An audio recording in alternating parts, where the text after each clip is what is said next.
Sabe aquela sensação, um vazio que aparece às vezes, mesmo quando, sei lá, tudo parece estar no lugar.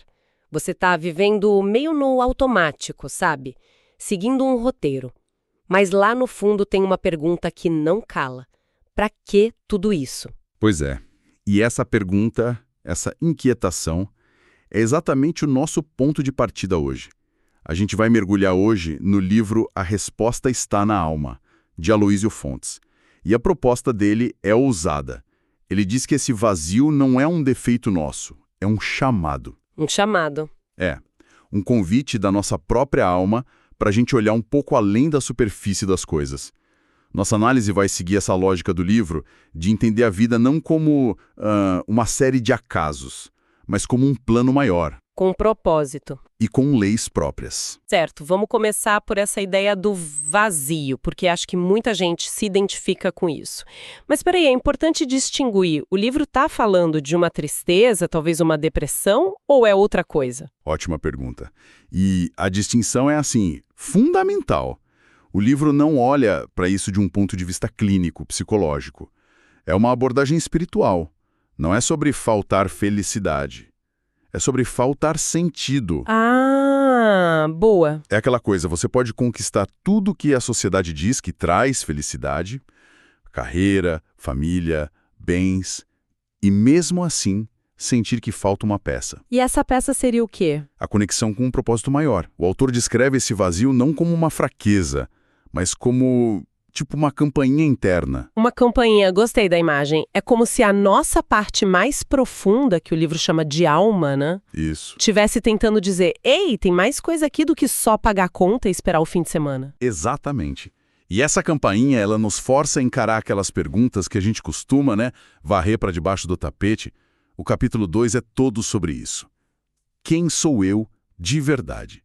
Além do meu nome e da minha profissão. Por que eu tô aqui? Por que eu sofro? E a maior de todas, claro, o que acontece depois da morte.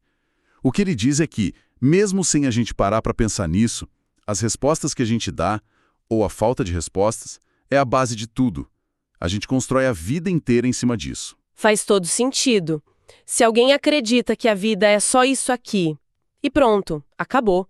Vai viver de um jeito. Se acredita em algo mais, vai viver de outro, completamente diferente. Mas como o livro sequer começa a responder perguntas tão gigantescas, qual o caminho que ele pega? Então aqui é que a coisa fica bem interessante. Em vez de ir para o dogma religioso ou para uma filosofia muito abstrata, o livro propõe uma coisa diferente. Olhar para a ordem do universo. Como assim? Pensa na física, na biologia. Existem leis que regem tudo, sabe? O movimento dos planetas, os ciclos da natureza. Nada é por acaso, nada é aleatório. Certo. A premissa do livro é: se existe essa ordem perfeita no mundo material, por que o nosso mundo interior, o da consciência, seria um caos? A proposta é que também existem leis universais que governam a evolução da alma. Ok, então a ideia é que a nossa vida moral, emocional, também segue leis, tipo a lei da gravidade. Exatamente. E a principal delas, que ele detalha lá no capítulo 7, é a lei da colheita. Ah, colher o que se planta. Essa é bem conhecida, né? É um clichê quase, presente em várias culturas. Mas o que o livro adiciona a essa ideia é só sobre ser uma pessoa boa para ter coisa boa de volta. É aí que tá. O livro vai muito além dessa ideia de recompensa e castigo. Ele apresenta essa lei não como um juiz moral, mas como um princípio de equilíbrio. Quase como uma lei da física mesmo. Cada pensamento, cada palavra, cada ação emite uma energia, uma vibração. E essa energia, por uma questão de equilíbrio do universo, precisa retornar à fonte. Não é um Deus lá em cima dizendo, você foi mal, toma aqui sua punição. É o universo dizendo, você emitiu essa frequência, aqui está o eco dela. É um mecanismo puramente educativo. Um eco. Entendi. Então a intenção por trás da ação é tão importante quanto a ação em si? Fundamental. A semente não é só o ato, é a energia que impulsiona o ato. Certo. Isso explica por que duas pessoas podem fazer a mesma coisa e ter resultados totalmente diferentes. Mas aí entra um ponto que gera muita confusão. Que é quando o eco não volta. A gente vê gente fazendo coisas horríveis e aparentemente se dando bem, e gente boa sofrendo um monte. Exato. Se eu não vejo a colheita, a lei parece falha. Isso me leva a pensar, para essa lógica toda fechar, o livro precisa de um palco maior do que uma única vida. É aí que entra a reencarnação, né? Exatamente. Sem a reencarnação, a lei da colheita parece injusta, incompleta. O capítulo 5 apresenta a reencarnação não como uma crença, um dogma, mas como uma necessidade lógica dentro desse sistema. Se o objetivo é evoluir, aprender, uma vida só, com tanta diferença de oportunidade, de duração, seria insuficiente. E injusto. Então, cada vida seria um capítulo de um livro maior. Ou talvez uma analogia melhor, uma série numa escola, uma série escolar. E então as desigualdades da vida seriam como alunos em séries diferentes com matérias diferentes. Isso. A alma que nasce numa situação de extrema dificuldade talvez esteja na matéria superação e resiliência. Outra que nasce com muitos recursos pode estar sendo testada na matéria desapego e bom uso do poder. Entendi. Mas, e aqui tem um ponto bem sensível, a ideia não é justificar o sofrimento. Eu queria tocar nisso, porque, para quem é cético, essa ideia de vidas passadas pode soar como uma forma de culpar a vítima, de dizer, ela mereceu isso. Como o livro lida com essa crítica? Ele aborda com muito cuidado. A perspectiva não é de culpa, de merecimento no sentido de punição. É de responsabilidade e planejamento. Planejamento. Sim, de acordo com o livro, antes de reencarnar, a própria alma, com a ajuda de guias espirituais, escolhe os principais desafios que vai enfrentar, porque ela reconhece naqueles desafios as melhores oportunidades para aprender o que falta. Uau! É como um atleta que escolhe um treino mais puxado porque sabe que é isso que vai deixá-lo mais forte. A lógica é sempre de educação, nunca de punição. Isso muda tudo. Dá uma agência para a alma, né? Ela não é uma vítima passiva do destino. Mas isso leva a outra pergunta difícil. Se cada alma está na sua etapa escolar, como a gente lida com as provas mais duras, onde a dor, as tragédias, se encaixam nesse sistema todo? Esse é o tema do capítulo 8. E ele propõe uma distinção que, olha, se a gente entender bem isso, pode mudar tudo. A diferença entre dor e sofrimento. Dor e sofrimento. A dor, segundo o livro, é inevitável. É o estímulo. Uma doença, a perda de alguém, uma falência. É o fato. É o fato. Faz parte da experiência humana. É o instrumento pedagógico. O sofrimento, por outro lado, é opcional. É a nossa reação de resistência, de revolta contra a dor. Certo. Entendi a teoria. Mas na prática, como funciona? Se alguém perde o emprego, por exemplo, a dor seria a insegurança, a tristeza. O sofrimento seria ficar remoendo a injustiça, se culpando, se recusando a seguir em frente. É essa a diferença? Exatamente essa a diferença. A dor é o fato. Perdi o emprego. O sofrimento é a história que a gente conta pra gente mesmo sobre o fato. Sou um fracasso, nunca mais vou conseguir nada. O livro diz que a dor é um mestre silencioso.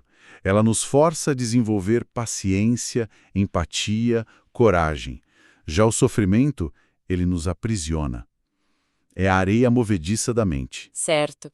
E essa ideia toda de um universo que educa, onde a dor é uma ferramenta, imagino que isso também mude a visão de Deus, né? Completamente. O capítulo 4, Deus Além do Medo, critica aquela imagem de um Deus com cara de gente, sabe? Um ser superpoderoso que fica no céu julgando e castigando. A imagem mais tradicional, né? Exato. O livro propõe a ideia de Deus como a inteligência suprema, a causa de tudo que se manifesta através de leis. Leis perfeitas, imutáveis, como a lei da colheita. Mas essa visão de Deus como uma inteligência que se manifesta em leis não sou um pouco fria, distante? Cadê o amor, a relação pessoal que tanta gente busca? Então, o livro argumenta que o amor de Deus não está em quebrar as próprias leis para nos favorecer. Isso seria parcialidade. O amor está na perfeição e na justiça dessas leis. É um amor que nos respeita tanto que nos dá o livre-arbítrio para escolher e a certeza de que vamos colher os frutos para aprender. É um amor que nos trata como adultos espirituais. Exatamente. Adultos responsáveis, não crianças que precisam de intervenção o tempo todo. A conexão pessoal vem da nossa sintonia com essas leis. E essa lógica, claro, deve ter um impacto gigantesco em como o livro vê um dos maiores medos humanos, a morte. Total. Se a vida é uma escola e o corpo é só o uniforme temporário, então a morte deixa de ser o fim. O livro descreve a morte não como uma noite que chega, mas como um amanhecer. A libertação da alma dessa roupa física. Morte não é extinção, é transição. Ok, transição. Mas para onde? O livro detalha o que acontece, porque planos espirituais pode soar meio abstrato. E ele fala de uma tal vibração. O que é essa vibração na prática? Ótima pergunta, porque esse termo é muito usado de forma superficial. No contexto do livro, vibração não é nada místico, é a soma de tudo que a gente é por dentro. A qualidade dos nossos pensamentos, sentimentos, intenções, é o nosso estado de ser. Entendi. Alguém que vive no medo, no egoísmo, tem um padrão vibratório denso, pesado.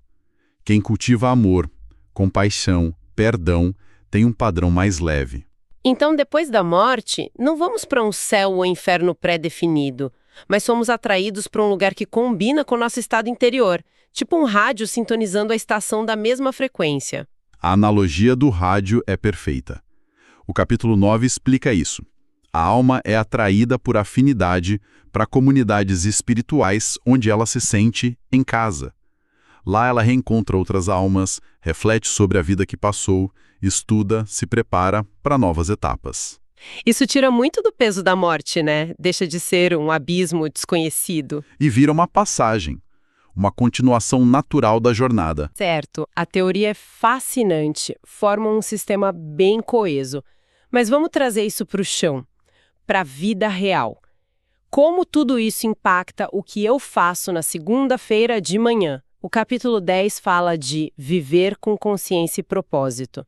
Essa deve ser a ponte. É a ponte. E a primeira coisa que o livro desmistifica é a ideia de que propósito é algo grandioso, tipo encontrar a cura do câncer. Ou virar uma figura histórica. Exato. Para a maioria de nós, o propósito não é uma missão externa gigante.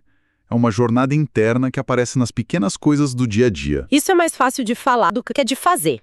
Quer dizer, como eu transformo a tarefa de, sei lá, responder 100 e-mails ou lavar a louça numa oportunidade de crescimento espiritual? O livro dá exemplos práticos? Sim, e o segredo está na intenção. A tarefa é a mesma, mas a consciência com que você faz muda tudo. Responder os 100 e-mails pode ser um exercício de paciência, de clareza na comunicação, de respeito pelo tempo do outro. Lavar a louça pode ser um momento de meditação, de gratidão pelo alimento que teve, de cuidado com o seu lar. Viver com propósito, segundo o livro, é alinhar essas ações diárias com o progresso espiritual. É se perguntar, como eu posso fazer isso de um jeito que me torne uma pessoa melhor, mais paciente, mais amorosa? Então o propósito não é o que a gente faz, mas quem a gente se torna enquanto faz o que faz. Exatamente. O propósito é transformar cada momento, cada relação, cada desafio numa alavanca para o crescimento da alma. É sair do piloto automático. Em resumo, então, a jornada que a resposta está na alma propõe começa com aquele sentimento de vazio e o transforma num mapa. Um mapa para uma realidade onde nada é por acaso, onde os desafios são lições disfarçadas e a vida é essa jornada contínua de evolução. E a mensagem final, eu acho, é que as respostas que a gente tanto busca, elas não estão em algum lugar distante. Não estão num templo, num guru, nem mesmo nesse livro. Elas já estão dentro de nós. Exatamente. Elas já existem dentro de nós. E isso deixa uma última reflexão, né? Se a nossa essência, a nossa alma, já conhece essas verdades, como o livro sugere, talvez a maior jornada não seja buscar respostas fora, mas simplesmente aprender a silenciar o ruído para conseguir ouvir o que já existe aqui dentro.